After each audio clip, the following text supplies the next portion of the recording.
und herzlich willkommen zu einem neuen Video von uns. Die Christine, meine Frau, gerade noch hinter der Kamera, und ich, wir sind hier an der schönen kleinen wilden Wied. Die werden wir heute und morgen befahren. Es sind etwa von hier Seelbach 50 Kilometer bis zur Laubachmühle. Da steht unser Auto, das ist unser Ziel. Wir möchten, wenn es 2 Tage sind, könnt ihr euch denken, auch die Nacht draußen verbringen. Wir werden euch den Fluss zeigen, aber vor allen Dingen geht es wie immer bei uns um das Leben in der Natur. Und wir haben uns auch schon wieder ein kleines, schönes, leckeres Essen ausgesucht, das wir heute Abend frisch zubereiten werden. Wir müssen jetzt nur noch in unsere Trockenkleidung schlüpfen und dann legen wir los. Für euch geht es direkt nach dem Intro los, also bleibt unbedingt dran.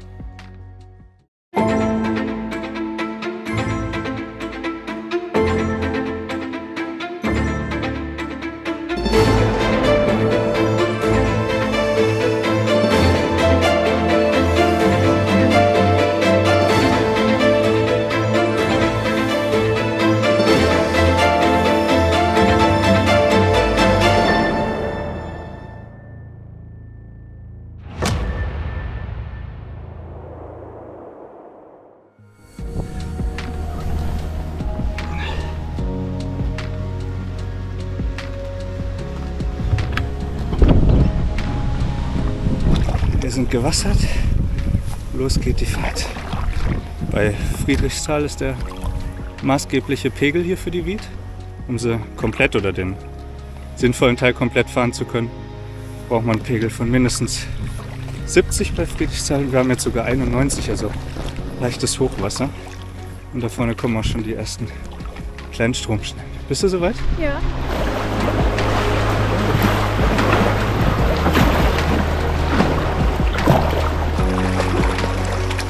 Perfekt.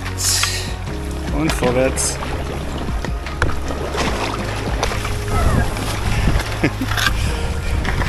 So, einmal abstoßen. Abstoßen. Perfekt. Geht schon richtig schön actionreich hier. Hier der allererste Teil von Seelbach aus bis Gottesfeld ist auch noch einer, der nicht so oft befahren wird. Wir hatten nur im Internet gelesen, dass man ab Seelbach den Fluss auch mit Zweier Turnbooten fahren kann. Vorher nicht. Und wenn ich mir anschaue, wie schmal der hier ist, glaube ich das auch sofort. Da vorne liegt was im Wasser.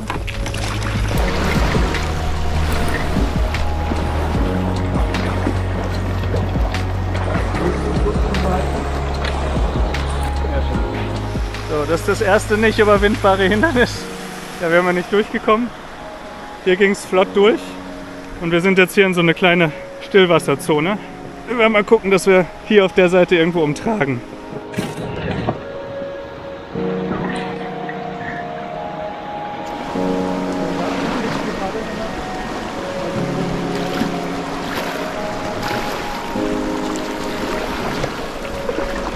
So, erste Hindernisse schon mal überwunden. Geht weiter in Richtung Gottesfeld. Da beginnt dann auch die mehr befahrene Strecke. Bin mal gespannt. Aber es soll ein sehr wilder Fluss sein. Es ist ein kleiner Fluss, ein kleiner Wanderfluss. Ist also noch mit einiger Action zu rechnen. Vorsicht!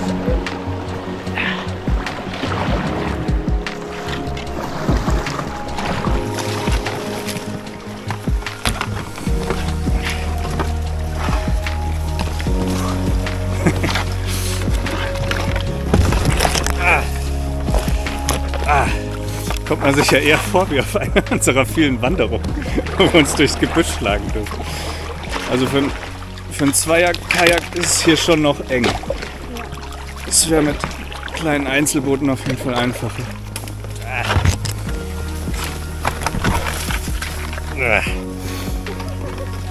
Uiuiui, haben wir schon viel Dreck auf dem Boot.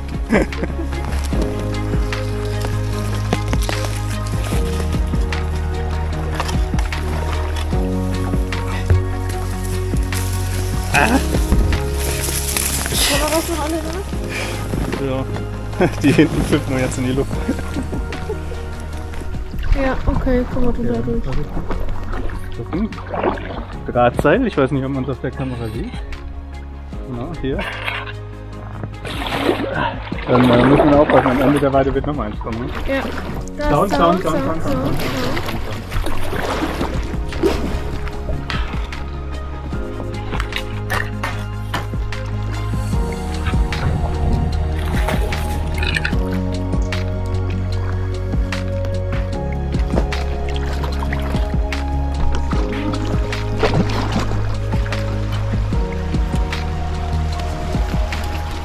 Baum im Wasser, direkt vor uns. Vielleicht in der Mitte. Und nein, klappt nicht. Das Boot ist über den Baum gehoben. Drüber fahren ging leider nicht. Und es geht weiter. Ich steige ein, ja? Ja, halt es hier.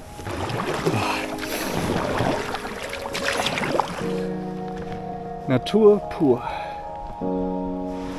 So, kurzer Stopp, denn da vorne scheint das nächste Hindernis zu sein. Ich gucke es mir mal gerade erstmal zu Fuß an. Also hier keine Chance. Da vorne vielleicht. Aber man kann nicht sehen, ob da irgendwelche Hindernisse sind. Ich gehe mal noch ein Stück hier rum. Schwer zu sagen, ob da nicht was drin liegt noch und hängen bleibt. Ansonsten wäre es auf jeden Fall fahrbar. Aber da könnte ein Felsen liegen, das sieht man echt schlecht. Weiß es nicht. Bespreche mich mal mit der Christine. Wir paddeln erstmal genau geradeaus darüber, Ja. dass wir uns da drüben noch mal festhalten können, dass wir von da noch mal gucken. Und dann schauen wir und dann im Notfall einfach gerade rein. Ja? Ja.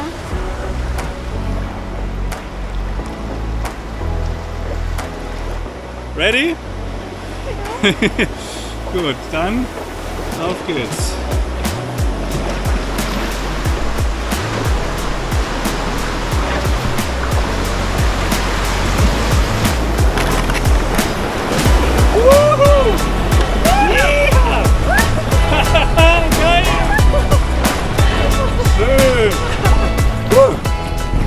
Das hat Spaß gemacht. Ich hoffe, man sieht auf der Kamera auch alles. War schon. Könnte möglicherweise eventuell WW2 gewesen sein. Oh. Okay. Die Kühe sind los.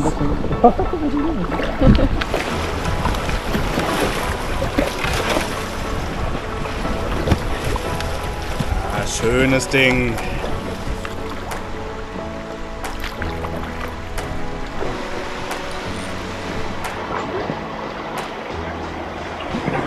Dutzende Bäume später, die wir alle schön umtragen durften, sind wir jetzt immerhin schon mal am Ortseingang von Dötzesfeld. Also der erste Teil hier ist schon sehr, sehr wild. Ja. Viele Hindernisse, viele umgestürzte Bäume, über die man auch nicht drüber kommt, wo man immer das Boot an der Seite drüber ziehen muss. Vielleicht kommen wir links vorbei. Ja. Sieht so aus, ne? Ja. Pass auf, dahinter kommt noch ein Arzt. Oh ja. Wollen wir das trotzdem durch? Ich glaube nicht. Was willst du machen? Scheiße, ja. Da hoch vielleicht. Also ich würde mich jetzt da durchhangeln. Echt? Ja. Genau wie an dem ersten festhalten.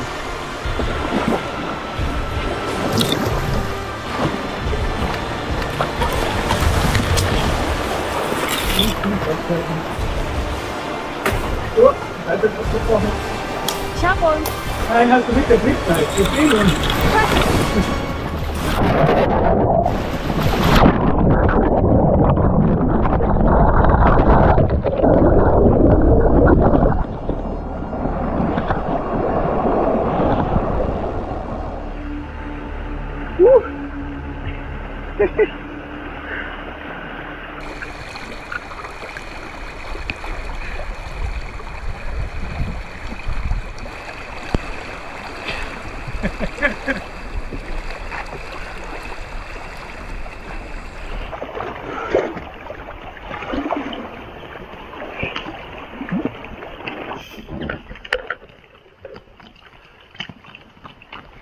Ja Leute, ich hoffe, man kann es auf der Kamera gut sehen.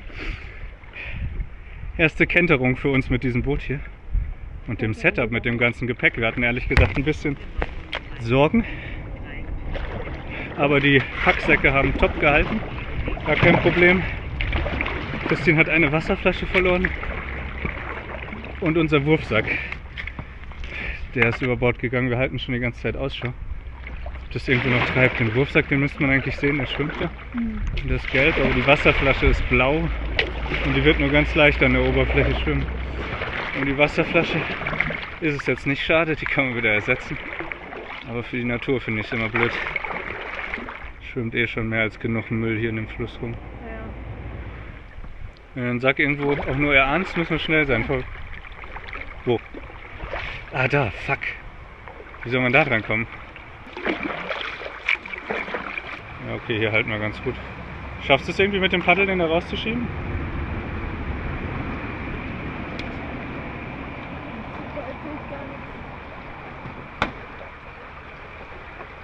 Wurfsack ist gerettet. Jetzt müssen wir ihn noch verstauen. Ja, aber wegen der Flasche mache ich mir keine Hoffnung. Nee. Die war ja noch fast voll mit Wasser, ne? Oder ganz voll. Das heißt, da schwimmt wirklich nur die Spitze über Wasser. Die ist schwarz. Die kann schon irgendwo gehangen sein, wo wir vorbeigefahren sind. Naja, egal. Kann man nicht ändern.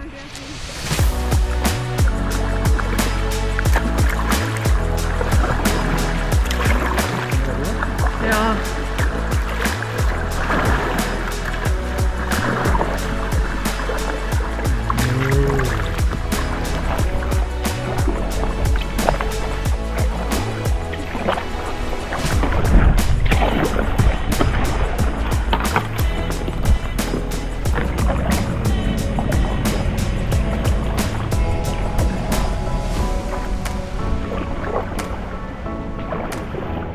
Das ist meine Flasche? Meine Flasche? Ja, das ist meine Flasche.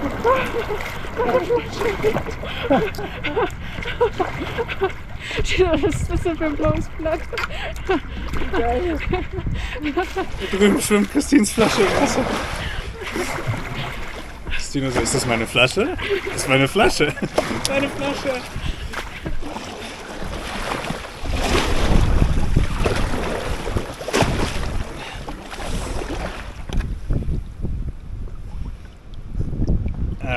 Perfekt. Wir haben sie. Jetzt pack sie ganz schnell ein, weil da vorne kommt schon wieder die nächste schwierige Stelle. Kommt hier nicht irgendwann mal das Wehr? Ja, jetzt kommt das Wehr. Das muss umtragen werden. Aber da vorne sieht man vielleicht die Christine. Sind wir an Land. Und dann kann man hier auch direkt wieder rein. Das ist kein großes Stück.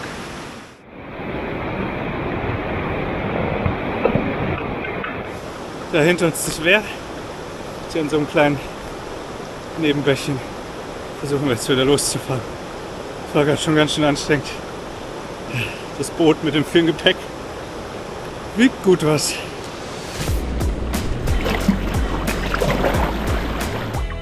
So, da kommt man drunter durch, oder?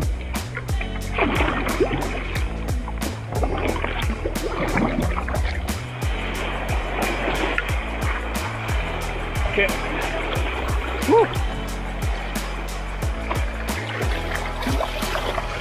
Nur mal so für euch.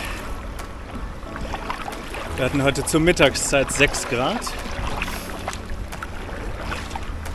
Wie warm das Wasser ist, habe ich leider nicht herausgefunden. Aber es ist entsprechend kühl. Man sieht es den Bäumen auch schon an. Wir haben Spätherbst und fast Anfang Winter hier. Hängen noch überraschend viele Blätter an den Bäumen. Mehr als bei uns zu Hause. Aber es ist schon sehr kühl. Und ich sage immer Trockenkleidung. Ist aber nur Semi-Trockenkleidung, was wir anhaben. Hat aber trotz des kleinen unfreiwilligen Bads, was wir eben hingelegt haben, gut trocken gehalten, ne? Ja. Schon mal als kleines Fazit zum ersten Teil der Strecke, also Seelbach bis Döttelsfeld, bis zu dem Wehr im Grunde genommen. Wie gesagt, war im Internet angegeben, dass man den Teil auch schon mit Zweierbooten befahren kann oder Tourenbooten. Kann man auch, wir sind ja schließlich durchgekommen. Aber ist schon sehr eng, muss man schon sagen. uns liegen halt wirklich sehr viele Hindernisse. Also wenn man alle Zeit der Welt hat, die wir leider nicht haben, müssen wir uns nachher überlegen, wie wir weitermachen. Wir haben jetzt schon sehr viel Zeit verloren. Aber hätte man die, ist natürlich ein schöner Abschnitt. Wenn man ein bisschen was Urigeres, Abenteuerliches haben möchte, dann lohnt er sich schon. Aber wenn man jetzt eine längere Strecke fährt und das Zeitlimit hat, so wie wir, dann würde ich, glaube ich, den Teil weglassen und tatsächlich auch in Dörtelsfeld erst starten. Das haben die meisten auch geschrieben, dass das auch da der lohnenswerteste Teil der Strecke ist. Und bis jetzt würde ich das auch mal unterschreiben. Hier lässt es sich auf jeden Fall schon deutlich besser vorankommen. Aber war trotzdem schön, der erste Teil, ne? Bisschen abenteuerlicher. Also man muss dazu sagen, wir sind viel zu spät mal wieder, ihr kennt uns, losgekommen. Und eine längere Anreise hatten und erst noch das andere Auto platzieren mussten. Deswegen sind wir erst um 1 Uhr rum losgekommen. Haben jetzt natürlich schon wirklich viel Zeit verloren und wie gesagt, wir haben Spätherbst, Anfang Winter und kurz nach 5 wird es dann auch schon dunkel und bis dahin sollten wir auf jeden Fall einen Lagerplatz gefunden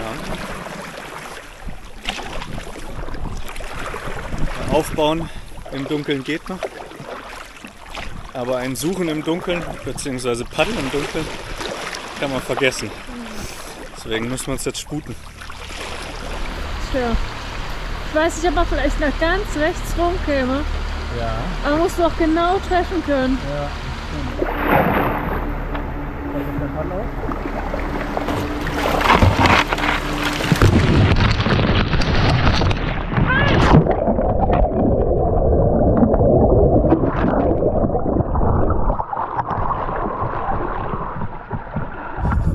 Ich glaube, die Kamera vorne lief. Das war Kenternklappe die zweite. Sobald man irgendwie seitlich gedreht wurde, da sind wir jetzt leider gerade unterm Baum hängen geblieben. Haben es nicht geschafft, ganz rechts rüber zu kommen. Er hat uns dann umgeworfen. Aber man glaubt es nicht.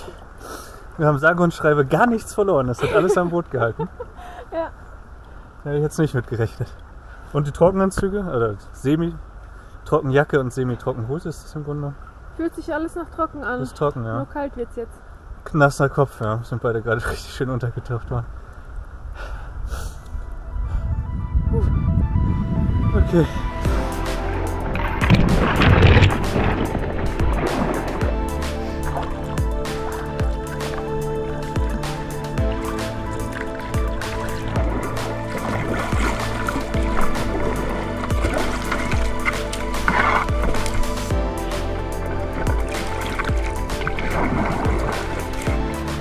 Ich weiß mir hier kein Wels in den Fuß.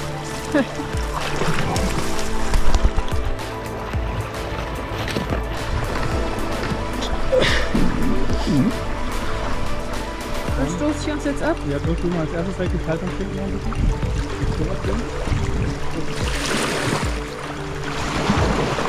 Wenn ich mich nicht vertue, fahren wir gerade durch den Ort Oberla.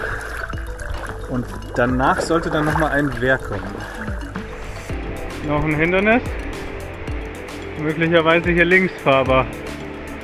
Müsste eigentlich gehen, dass man darüber rutscht. Da sehe ich auch keine Steine im Unterwasser. Weiter hinten, da sind überall welche.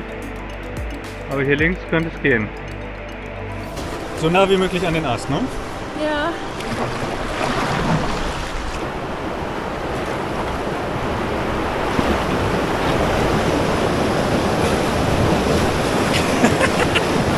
Scheiße! Das war jetzt tatsächlich das Einzige, wo ich nicht mit gerechnet habe. Schön, das aussieht da mit der Sonne. Oh ja. Boah, geil. Sieht das schön aus. Allerdings bedeutet das auch leider, die Sonne steht sehr tief und uns läuft die Zeit davon.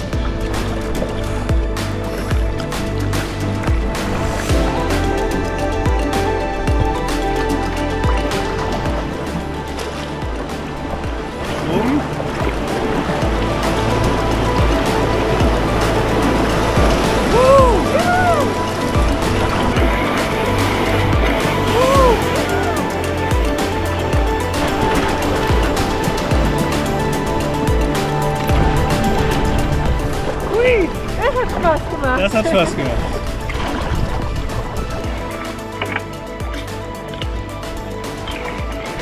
Bisschen links noch, genau, perfekt.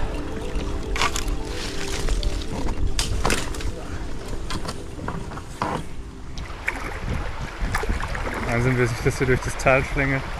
Ein richtig schön romantischer Kleinfluss hier.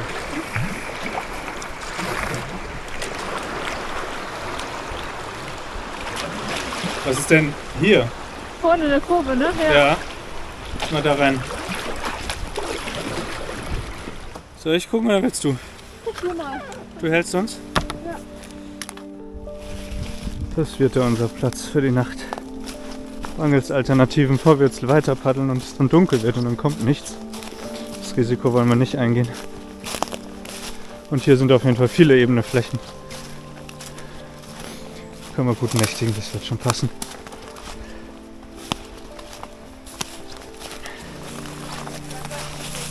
Ja, hier geht's auf jeden Fall. Sehr viel eben. Das passt schon. Dann holen wir dich jetzt erstmal aus dem Boot raus. Und dann bauen wir auf. Jo. Solange wir noch ein bisschen Licht haben. Alles klar. Ja, das geht jetzt schnell.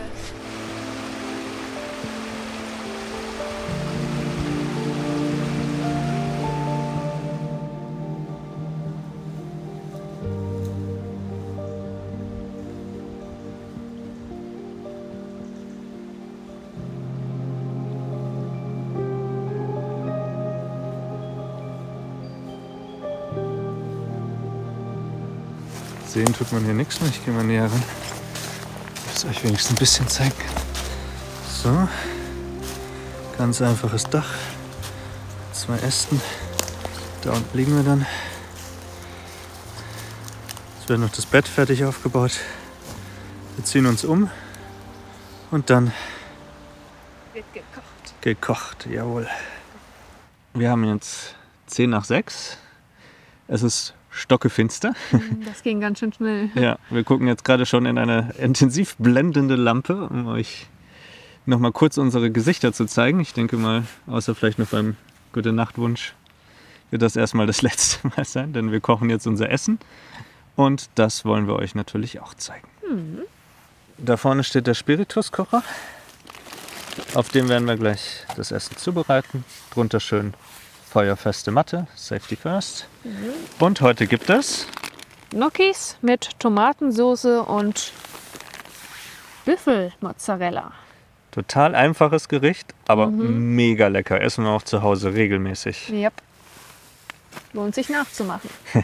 Wir machen es heute allerdings mal ein bisschen andersrum, weil wir halt nur eine Feuerstelle haben. Normalerweise macht man in einem Topf die Soße und brät in der Pfanne die Gnocchi an. Wir werden es jetzt so machen, dass wir in der Pfanne die Gnocchi anbraten, die dann auf die Teller legen und dann in der gleichen Pfanne, um nachher nicht so viel abspülen zu müssen, entsprechend noch die Soße machen.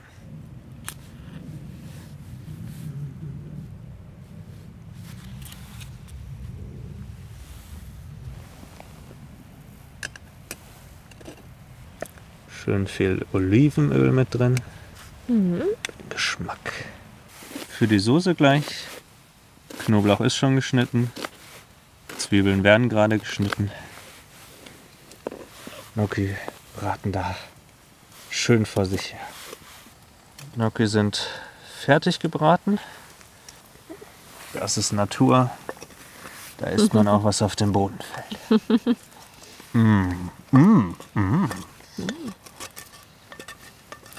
Jetzt kommen Knoblauch und Zwiebeln rein.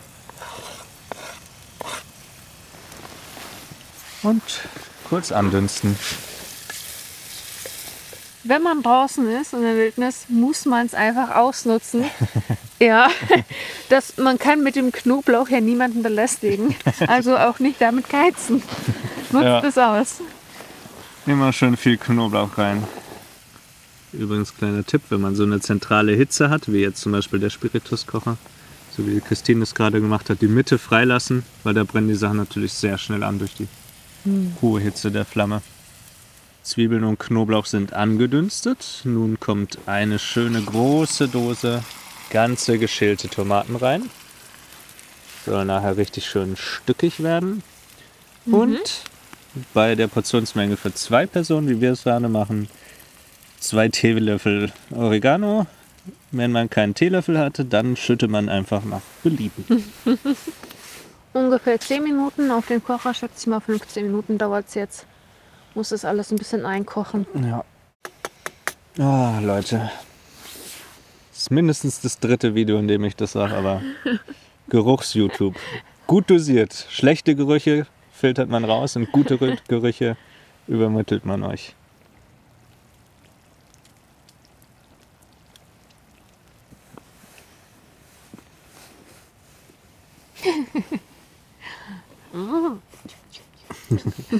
Ein Stück zum Probieren muss immer da sein.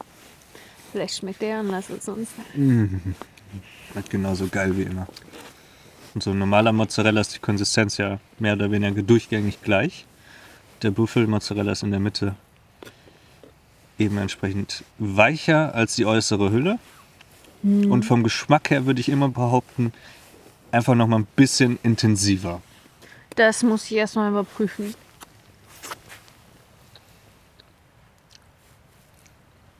Ja. Die Soße, man sieht es am Dampf, ist gut durchgekocht. Jetzt kommt rein etwas Zucker, Pi mal Daumen 2 Teelöffel. Salz, Und ein bisschen Pfeffer.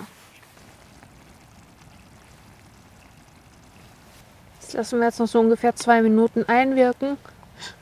Und dann geht es weiter mit den Gnocchis. Wie gesagt, normalerweise wäre die Soße simultan zu den Gnocchi zubereitet worden. Das geht jetzt hier nicht. Deswegen schütten wir die Gnocchi noch mal kurz mit in die Soße. Zum Warmwerden. Genau, dass die noch mal warm werden. Ich habe das Thermometer leider eben erst aufgehangen, deswegen zeigt uns noch keinen aktuellen zuverlässigen Wert an, aber es ist schon recht kühl geworden und wir freuen uns auf das warme Essen. Ja. Deswegen tischen wir jetzt auch auf. Oh ja.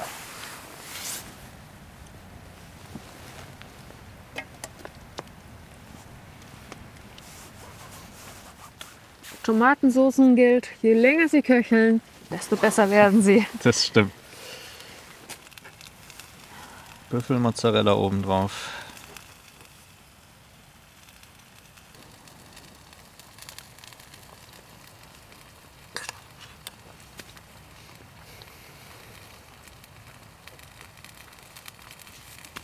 So einfach, aber so gut. Ja.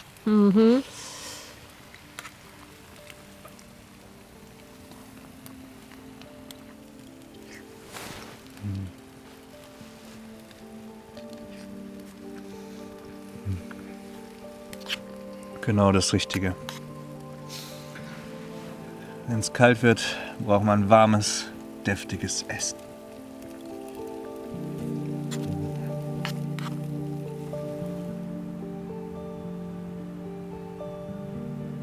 Das Essen ist gegessen und es hat wirklich sehr, sehr gut getan. Nach unseren 2 unfreiwilligen Tauchgängen muss man tatsächlich sagen, ist dann doch ein bisschen Wasser durch die Semi-Trockenkleidung durchgekommen. Die Kleidung drunter war ein bisschen nass. Und so sind wir dann schon ein bisschen angefröstelt hier angekommen und die Temperaturen dann hier, gerade jetzt auch beim Kochen, das Rumsitzen, haben den Rest getan. So haben wir jetzt schon ein bisschen gefröstelt und das warme Essen war wirklich, wirklich wohltuend und hat einfach sehr, sehr geil geschmeckt. Das hat richtig gut getan. Um an der Stelle ein bisschen Real Talk zu betreiben, wir werden uns gleich von euch in die Nacht verabschieden, euch eine gute Nacht wünschen. Aber es ist gerade mal 7:30. Ja. So ist es nämlich, wenn man um diese Jahreszeit draußen ist. Es wird total schnell dunkel, man beeilt sich mit allem fertig zu werden und dann sitzt man hier 3 Stunden vor der Zeit, wo man normalerweise schlafen gehen würde und weiß nicht mehr wirklich, was zur Hölle man noch mit sich anfangen soll. Deswegen werden wir uns gleich auch wieder einfach in die Schlafsäcke legen und mal gucken, ob wir einschlafen können. Man muss aber auch dazu sagen, wir sind ja früh aufgestanden und waren im Grunde den ganzen Tag irgendwie unterwegs, haben uns körperlich gerade betätigt. Das stimmt. Ja. Und das merkt man halt, da wird man auch schneller müde abends. Also Vielleicht, sicherlich können wir schnell einschlafen. Ja, vielleicht können wir einschlafen. Ich erinnere mich auch an viele Abende, wo das nicht geklappt hat und ich immer noch schön fröstelnd mitten in der Nacht rumgelegen bin und mich gefragt habe, wann die Nacht endlich vorbei ist. Ja, wir mussten unseren Plan für morgen ein bisschen anpassen. Darüber werden wir euch morgen informieren. Wir machen es nämlich vor allen Dingen davon abhängig, wie gut wir morgen dann aus dem Bett kommen und wann wir hier alles abgebaut haben. Und dann schauen wir mal, wie wir dann morgen tatsächlich fortfahren. Wie gesagt, Info gibt es dann morgen früh. Und in diesem Sinne würde ich sagen, gute Nacht. Bis morgen.